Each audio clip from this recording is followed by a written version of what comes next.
हमारी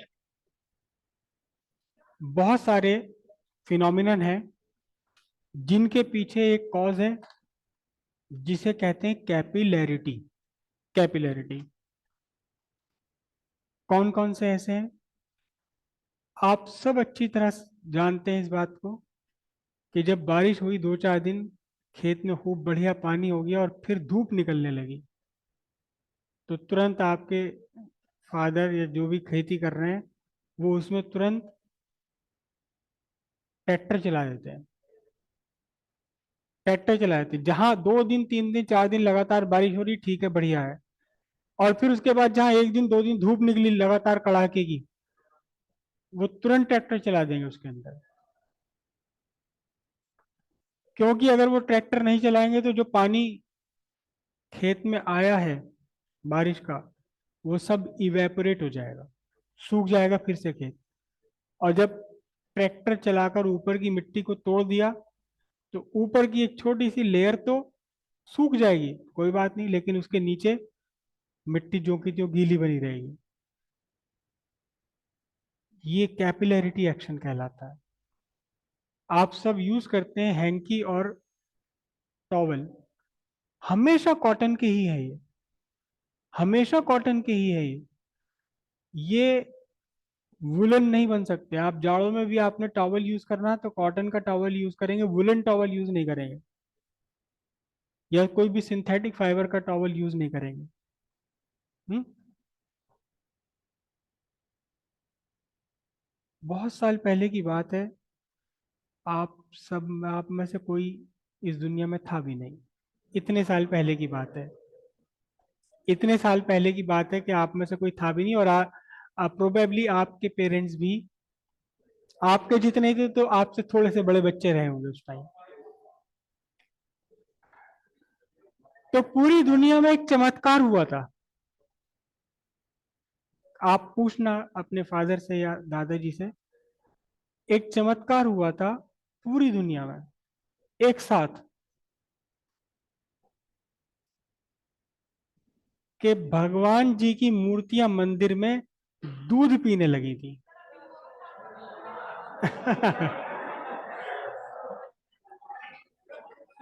अभी का अभी का जो चमत्कार है ये छोटा चमत्कार रहा होगा,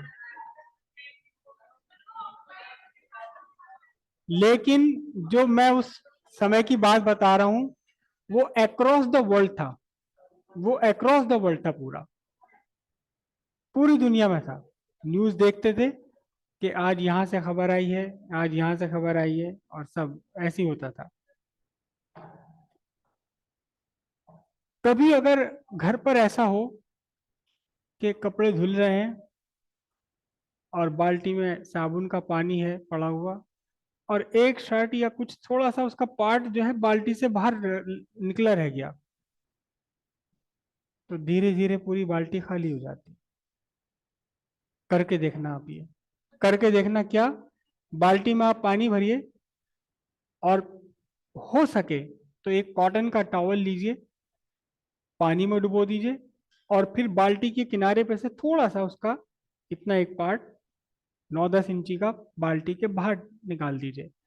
रात को करके सोइए, सुबह तक बाल्टी खाली मिलेगी आपको,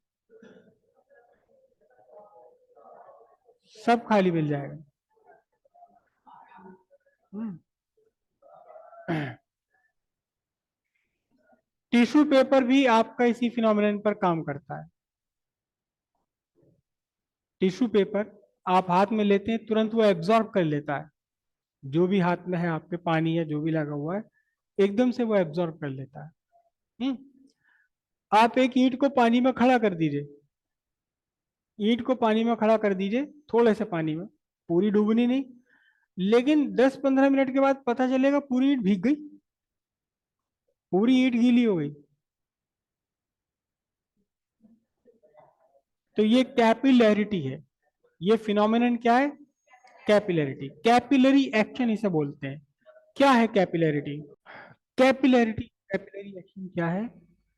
किसी कैपिलरी ट्यूब में लिक्विड का राइज कर जाना या लिक्विड का फॉल कर जाना। कौन लिक्विड राइज करेगा, कौन लिक्विड फॉल करेगा, डिपेंड करता है लिक्विड और कैपिलरी कैपिलरी के मटेरियल पर। ठीक है, तो यहां हम एक वर्ड बोल रहे हैं कैपिलरी ट्यूब। क्या बोल रहे हैं? Capillary tube. तो ये कैपिलरी ट्यूब क्या है? कैपिलरी ट्यूब कुछ भी नहीं है, एक ऐसी ट्यूब जिसके अंदर एक फाइन बोर है। इवन ये कि आपकी जो ये रिफिल है ये भी एक कैपिलरी ट्यूब ही है, कैपिलरी ट्यूब ही है। इसमें थ्रू आउट इट्स लेंथ एक बोर है, थ्रू आउट इट्स लेंथ। तो ये क्या कहलाएगी? कैपिलरी ट्यूब कहलाएगी। नॉर्मल लैंग्वेज में हम कैपिलरी ट्यूब तब बोलते हैं जब वो जो बोर का क्रॉस सेक्शनल एरिया वो बहुत छोटा हो, 1 स्क्वायर मिलीमीटर से भी कम हो, बहुत छोटा हो। लेकिन बड़ा ये पूरा पेन भी एक कैपिलरी ट्यूब की तरह से एक्ट कर सकता है। तो कैपिलरी ट्यूब के अंदर लिक्विड का राइज करना या लिक्विड का फॉल करना कहलाता है कैपिलरिटी या कैपिलरी एक्शन। ठीक है, तो हेडिंग हम डालते हैं, पहले तो हेडिंग डालते हैं capillary tube. Capillary tube, a tube with a fine bore through out its length, open at both ends, is called capillary tube और सिंपली कैपिलरी। अब इसी के बाद लिखिए आप कैपिलैरिटी और कैपिलरी एक्शन। द राइज और the fall of liquid in capillary tube when one end of capillary tube is dipped inside the liquid and the other end is kept outside the liquid is called capillarity. Liquid which wet the surface of capillary tube rises up, and the liquid which do not wet the surface of capillary tube fall inside the capillary tube, fall inside the capillary tube. Towel है हमारा, cotton का towel है, वो पानी क्यों absorb कर लेता है? क्योंकि उस कॉटन के थ्रेड्स के बीच, जो कॉटन के धागे हैं उनके बीच पतली पतली ट्यूब्स बनी हुई है, नेचुरल। और जैसे ही वो पानी के कांटेक्ट में आते हैं, पानी उन ट्यूब्स में राइज कर जाता है और एब्जॉर्ब कर लेता है। लेकिन टॉवल के बजाय किसी दिन आपका चांस पड़े कि मम्मी की, कर मत लेना ऐसा, मम्मी की कोई बहुत शानदार वाली साड़ी से आप पूछने लगो अपने आप को, तो पता चलेगा कि आप रगड़ रहे हो और चप्पल बज रही है इसके बाद। दो दो नुकसान हो गए, क्योंकि पानी भी साफ नहीं हुआ और चप्पल पड़ी तो अलग। तो वहां जो सिंथेटिक मटेरियल होता है, साड़ियाँ अक्सर सिंथेटिक मटेरियल की बनी होती हैं, जो बढ़िया क्वालिटी की चमकदार वाली बढ़िया बढ़िया सुंदर सुंदर साड़ियाँ होती हैं, उनमें भी कैपिलरी ट्यूब्स हैं बनी हुई। लेकिन वहां जो सिंथेटिक मटेरियल है वो ऐसा मटेरियल है which do not gate weight by water, synthetic material है वो। आप ध्यान रखिएगा कि आपका कॉटन है, वुड है, ये चीजें पानी इनको भिगो देता है, प्लास्टिक को पानी नहीं भिगोता। प्लास्टिक के नए बर्तन, कोई नया चीज आप पलाओ, पानी की एक बूंद डालो फिसल के नीचे आ जाएगी, पीछे कुछ ट्रेल कोई छोड़ेगा ही नहीं अपने पीछे निशान। तो ऐसे ही वो जो सिंथेटिक कपड़े हैं उसमें मटेरियल ऐसा है जो हाइड्रोफोबिक है, हाइड्रोफोबिक है वो। तो वहां लिक्विड का कैपिलरी ट्यूब में चढ़ना तो दूर, वहां तो और वो फॉल करेगा। अगर आपने जबरदस्ती कर भी, आपको सबको पता है कि आप साड़ी आप फैला दीजिए 2 घंटे में सूख जाती है, और कॉटन का आपका बनियान सुबह से शाम तक लगा लेता है इस मौसम में सूखने में। क्यों? क्योंकि वो हाइड्रोफिलिक है, वो तो चाहता है कि पानी को एब्जॉर्ब कर लूं। और साड़ी का जो मटेरियल है वो हाइड्रोफोबिक है, वो चाहता है कि मैं, अगर उसके अंदर आपने पानी में डुबोकर उसकी कैपिलरीज को भर भी दिया तो वो तो चाहेगा कि कैपिलरी से बाहर निकाल दो अपने पानी को, जल्दी सूख जाता है वो। समझिए बात। अब जो आपके फादर ने जा करके वो खेत में पूरा ट्रैक्टर चला दिया बारिश बंद होने के बाद, वो क्यों चला दिया? मिट्टी के पार्टिकल्स आपस में लूज हैं और इनके बीच बीच में स्पेस बना हुआ है। वो जो स्पेस है वो बहुत बढ़िया कैपिलरी वाला स्पेस है।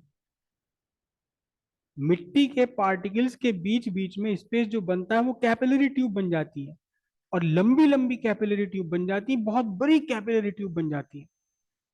तो अगर उसे नहीं तोड़ा गया कैपिलरी ट्यूब को, तो नीचे तक का पानी खिंच के ऊपर आ जाएगा सरफेस पर, और धूप से वो सरफेस का पानी इवेपोरेट हो जाएगा। आपने ट्रैक्टर चला दिया खेत में, तो क्या किया आपने? 4-6 इंची तक की जो कैपिलरी ट्यूब्स थी तोड़ दी, वो ऊपर की मिट्टी ढीली कर दिया बिल्कुल, सारी कैपिलरी ट्यूब्स तोड़ दी।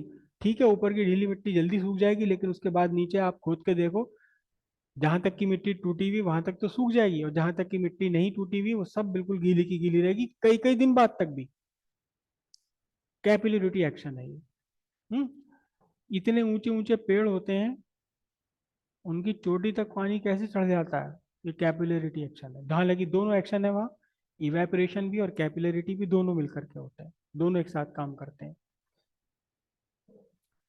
ईंट आप रख दी या आपने, थोड़ा सा किनारा डूबा हुआ ईंट का, 10 मिनट बाद पूरी की पूरी ईंट गीली हो गई, तो उसमें कैपिलरीज बनी हुई हैं। कैपिलरीज बनी हुई, कैपिलरीज से ही क्या हुआ, पानी चढ़ करके ऊपर आ गया। मिट्टी का आपका बर्तन, घड़ा या सुराही, आप उस बर्तन सुराही के ऊपर हाथ रख दीजिए, अगर उसके अंदर पानी भरा हुआ तो आपका हाथ गीला हो जाएगा। इतना पानी उसकी सरफेस पर आ जाता है। कैसे? कैपिलरी एक्शन से आ जाता है। हाँ, अगर आपका कोई चाइना मिट्टी की चीज है तो नहीं आएगा। क्यों? क्योंकि वहां तो पॉलिशिंग करके उन कैपिलरीज को बंद कर दिया गया, उसमें होती ही कम है कैपिलरीज, बाकी जो है उसके ऊपर बढ़िया सी चिकनी चमकदार पॉलिश करके उन कैपिलरीज को भी बंद कर दिया गया। उसमें पानी ठंडा नहीं होगा, बाहर ही नहीं आएगा वो। ठीक है। अब कितना राइज कर जाएगा और कितना फॉल कर जाएगा, ये डिपेंड करता है नेचर ऑफ लिक्विड पर भी, और नेचर ऑफ कैपिलरी ट्यूब के मटेरियल पर भी। और इसके लिए हमें एक मैथमेटिकल एक्सप्रेशन फाइंड करना है, जिसका नाम है असेंट फॉर्मूला। Ascent formula. ठीक है, हेडिंग डाल दिए असेंट फॉर्मूला।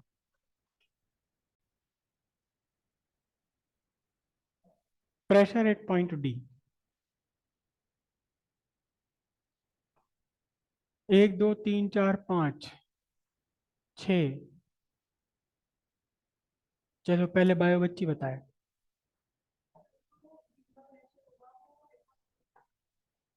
ज्यादा होगा डी पर प्रेशर। बैठिए प्लीज। चलिए आप बताएं। एटमॉस्फेरिक प्रेशर के बराबर ही होगा, क्योंकि यहाँ कोई गहराई पे नहीं है, ये बिल्कुल जस्ट बिलो द सरफेस है, जस्ट लाइक पॉइंट बी, है ना? मतलब यही आपका एक्सप्लेनेशन यही है। ओके, थैंक यू, बैठिए प्लीज बैठिए। हाँ जी, मोहित त्यागी के भाई बताएं। पी ए ही रहेगा यहाँ पर, रीजन? ठीक है, ठीक है, जस्ट बिलो द सरफेस है ये। वेरी गुड, बैठिए प्लीज। और किस किस ने हाथ उठाए थे? कुछ आपके आंसर इनसे डिफरेंट है क्या? है? चलो सोना गांव से आप बता दीजिए। Less than atmospheric pressure. आप तीनों का भी यही है क्या आंसर? किसी का ग्रेटर देन एटमॉस्फेरिक प्रेशर तो नहीं है? आपका है ग्रेटर देन एटमॉस्फेरिक प्रेशर। क्यों ग्रेटर देन एटमॉस्फेरिक प्रेशर, क्यों?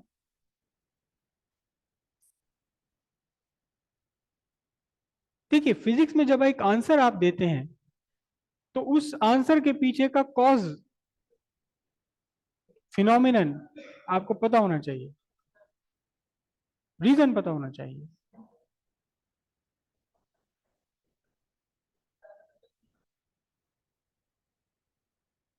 चलिए बैठे, बैठे बैठे, मतलब क्लियर कट नहीं है आपके पास एक कॉज। आप बताओ भाई। हम्म पीए से थोड़ा सा कम, क्यों?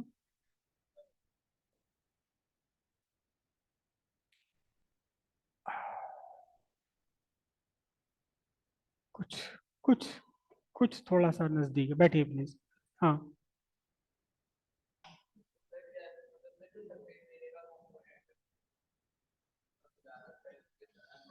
अरे हाय, बैठ जाओ। इतना कॉम्प्लिकेटेड क्यों बना लेते हैं आप फिजिक्स को? इतना कॉम्प्लिकेटेड क्यों बना लेते हैं फिजिक्स को? फिजिक्स बिल्कुल एकदम सीधा सीधा। अब ये बिल्कुल सिंपल सी बात आई, बैठिए please, thank you.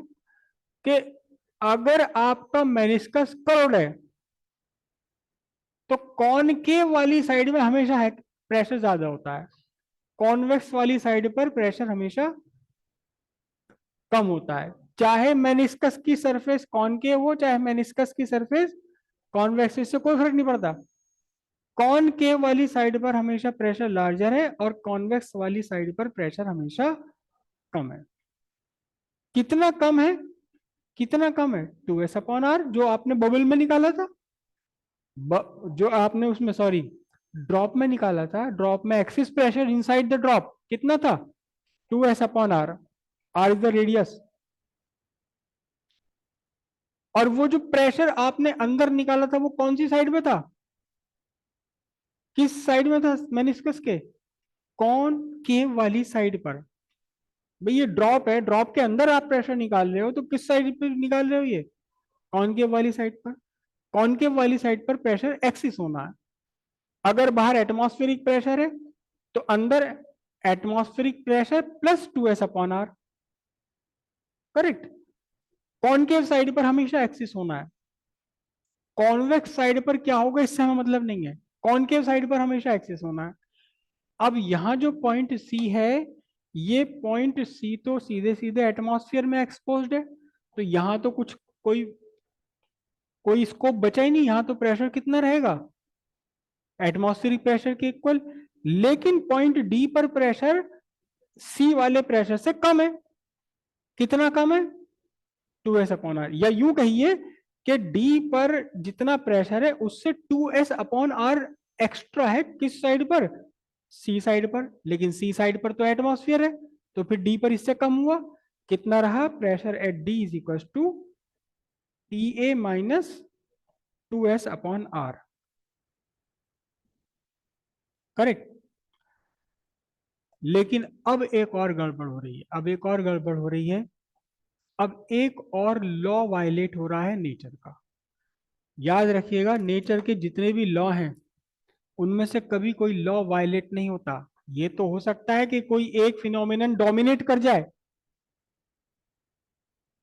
Capillarity action में लिक्विड ऊपर चढ़ गया जबकि ग्रेविटेशन के अगेंस्ट है, वहां सरफेस टेंशन डोमिनेट कर गई ग्रेविटेशन को। लेकिन ग्रेविटेशन अब भी जो का त्यों काम कर रहा है अपनी जगह। तो यहां अगर हम ये कहें कि पॉइंट डी और पॉइंट बी अगर आप एक साथ देखें तो अब एक और लॉ वायलेट हो रहा है। पॉइंट बी और पॉइंट डी दोनों एक सेम हॉरिजॉन्टल लेवल पर है। एक ही हॉरिजॉन्टल लेवल पर है। जो लेवल पॉइंट बी का वही लेवल पॉइंट डी का है। और एक लॉ, पास्कल लॉ, क्या पास्कल ने कहा कि एक ही लेवल, एक सेम हॉरिजॉन्टल लेवल पर आप चाहे 50 पॉइंट देख लो, कितने भी देख लो, इन सारे पॉइंट पर प्रेशर सेम रहना है। तो यहां तो पास्कल लॉ वायलेट हो गया। नहीं, कोई वायलेशन नहीं होगा। वायलेशन नहीं हो सकता कभी भी, क्योंकि पास्कल लॉ का लॉ पास्कल लॉ थोड़ी ना है। पास्कल लॉ जो है वो पास्कल लॉ थोड़ी ना है, वो तो नेचर का लॉ है। पास्कल ने तो सबसे पहली बार उसे समझा है। नेचर के कोई लॉ कहीं वायलेट नहीं होंगे। लेकिन यहां तो ऐसा लग रहा है ना वायलेट हो गया। अब दोनों चीजों को एक साथ कंपनसेट करने के लिए क्या हुआ? नेचर ने कहा कि एक तरीका अपना लो कि ना तो सरफेस टेंशन से जुड़े हुए लॉ वायलेट हो और ना ही पास्कल के लॉ, प्रेशर से रिलेटेड लॉ वायलेट हो आपका। यहां जो प्रेशर कम पड़ गया है, प्रेशर डी, डी पॉइंट पर जो प्रेशर कम पड़ गया है, इस पॉइंट डी पर प्रेशर में आने वाली कमी को पूरा कर दिया जाए किसी तरह, है ना। यहां डी पर पॉइंट प्रेशर कितना है? Pa - 2SR। लेकिन बी पॉइंट पर कितना है? बी पॉइंट पर पी है, और बी और डी एक ही लेवल पर है। ऐसा तो पॉसिबल नहीं है कि एक ही लेवल पर लिक्विड के अंदर दो अलग अलग प्रेशर, पॉसिबल नहीं है। तो यहाँ जो प्रेशर घट गया है due to shape of meniscus, due to surface tension, इसे किसी तरह बढ़ा दो। इस प्रेशर को बढ़ाने के लिए क्या हुआ, लिक्विड राइज कर गया, लिक्विड आपका राइज कर गया, पॉइंट सी पहुंच गया यहां, और पॉइंट डी ये रहा। अब पॉइंट डी पर क्या होगा, अब पॉइंट डी पर जो प्रेशर था, यहां पॉइंट डी पर जो प्रेशर था मेनिस्कस के साथ, उसमें एक प्रेशर और जुड़ गया। किसका प्रेशर जुड़ गया, ये जो लिक्विड का कॉलम इसके ऊपर बना है, ये भी प्रेशर डालना शुरू कर दिया पॉइंट डी पर। और कब तक राइज करता चला जाएगा ये, जब तक कि पॉइंट डी पर घटा हुआ प्रेशर वापस बढ़कर किसके इक्वल होता है, प्रेशर एट बी के इक्वल होता है, यानी कि वापस एटमॉस्फेरिक प्रेशर के इक्वल हो जाए। तो पॉइंट डी पर, अब पॉइंट डी पर कितना प्रेशर है, हम यहां थोड़ा सा लैंग्वेज लिख लें। क्या लिख लें, to compensate this decrease in pressure, to compensate, समझ आ रही, कहीं कोई वायलेशन नहीं होता नेचर में। हाँ ये बात जरूर है कि हम उसको इंटरप्रेट कर पाए या ना कर पाए, समझ पाए या ना समझ पाए, वो एक अलग बात होती है। वायलेशन कहीं कोई नहीं है। पॉइंट डी पर प्रेशर है एटमॉस्फेरिक प्रेशर से कम। आउटसाइड द कैपिलरी ट्यूब अगर आप देखोगे तो क्या है, वो तो वही एटमॉस्फेरिक प्रेशर के इक्वल है। तो लिक्विड का फ्लो हुआ कहां से कहां तक, हाई प्रेशर से लो प्रेशर तक। कब तक होता रहेगा, जब तक पॉइंट डी पर प्रेशर लो बना हुआ है। जब तक यहां प्रेशर वापस पूरा नहीं हो जाता एटमॉस्फेरिक प्रेशर के इक्वल, तब तक ये लिक्विड का फ्लो होता रहेगा। और जब फ्लो होगा तो लिक्विड क्या हो गया, राइज कर गया। अब जैसे जैसे लिक्विड राइज करेगा, पॉइंट डी पर प्रेशर आपका बढ़ता चला जाना, पॉइंट बी पर प्रेशर। ठीक है, तो आपने क्या लिखा है, to compensate this decrease in pressure. चलिए आपकी वाली लैंग्वेज लिख देता हूं मैं, आपकी वाली बात लिख देता हूं क्या, liquid flow from outside to inside the tube. कब तक, until the pressure at D is equal to atmospheric pressure, तब तक। अब डी पॉइंट पर देखिए जरा, हम अभी कह रहे हैं कि लिक्विड यहां से कितना राइज कर गया, एच राइज कर गया। हालांकि इस एच का भी कुछ थोड़ा सा प्रॉब्लम है कि एच यहाँ लिक्विड के लोएस्ट मेनिस्कस से ले, लोएस्ट पॉइंट से ले या ऊपर से ले, फिलहाल हम लोएस्ट पॉइंट से ले रहे हैं। ठीक है, इतना डिटेल आपके सिलेबस में नहीं है। तो अब क्या हुआ एट डी, अब कुल मिलाकर प्रेशर कितना है बताओ जरा। एक तो वो जो प्रेशर रिड्यूस हो गया था कितना, P A minus two S upon R plus H rho G. H rho G क्या होता है, H rho G is the pressure due to this liquid column, H rho G is the pressure due to liquid column. दोनों मिलकर कितने हो गए अब, दोनों मिलकर कितने हो गए अब, P A equals P A. तो अब आपके पास क्या बना देखना जरा ध्यान से, इसे मैं यहां छोड़ देता हूं, H rho G equals to S upon R and H equals to S upon are rho G. यहां रो क्या चीज है बताओ, रो है आपकी डेंसिटी ऑफ लिक्विड, और S usually as usual surface tension, S surface tension, ये density. अब ये जो आर है यहां पर, इस आर में यहां गड़बड़ है, इस आर में यहां एक गड़बड़ चल रही है। ये आर क्या है कौन बता पाएगा, चलो अच्छा इस चीज को, यहाँ जो ये है, ये जो ऊपर का पार्ट है, ये कौन सा पार्ट, ये वाला ऊपर का पार्ट, इस पार्ट को मैं एनलार्ज करके बना रहा हूं। इस पार्ट को मैं यहां एनलार्ज करके बना रहा हूं।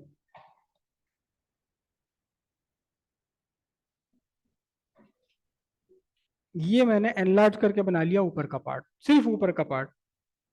ठीक है जी। तो ग्रीन से बनाऊं, ये आपका लिक्विड का मेनिस्कस है। ठीक है, इसके नीचे सारा ये लिक्विड है। ये लिक्विड का मेनिस्कस आ गया ऊपर। करेक्ट। और यहां फॉर्मूला जो आपका एप्लीकेबल हो रहा है कैपिटल आर, ये कैपिटल आर क्या है यहां। अच्छा, एक एक एक सरफेस और बना रहा हूं, देखना जरा ध्यान से। एक सरफेस और बना रहा हूं, ये।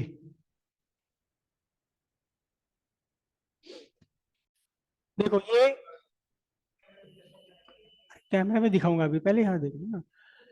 आप इमेजिन करो कि ये जो किनारा है, ये लिक्विड का ऊपरी किनारा है ना। देखो मेनिस्कस की शेप ये हो गई ना, ये ऐसे, जैसे मेरी इस टाइम हथेली है। तो एक तो ये किनारा बन गया इसका लिक्विड का, जो सरफेस से इसकी अंदर वाली सरफेस से ऊपर है ना। वो किनारा यहां बनाया मैंने, देखो ये रहा, वो किनारा ये बना लिया। करेक्ट। अब ये जो लिक्विड की सरफेस है ये कैसी है, देखना जरा ध्यान से, ये कैसी है लिक्विड की सरफेस। ये लिक्विड की सरफेस जो है ये कुछ ऐसी है, ये यूं दबी हुई अंदर को।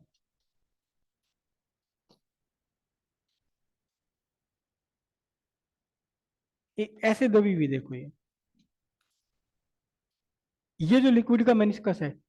अब आपको महसूस हो रहा है गड्ढा है ये यहाँ, ये क्या है नीचे, ये गड्ढा हो गया। करेक्ट। ये गड्ढे का जो नीचे का सरफेस है, जो सबसे यहाँ का ये बॉटम है, ये तो ये रहा, है ना।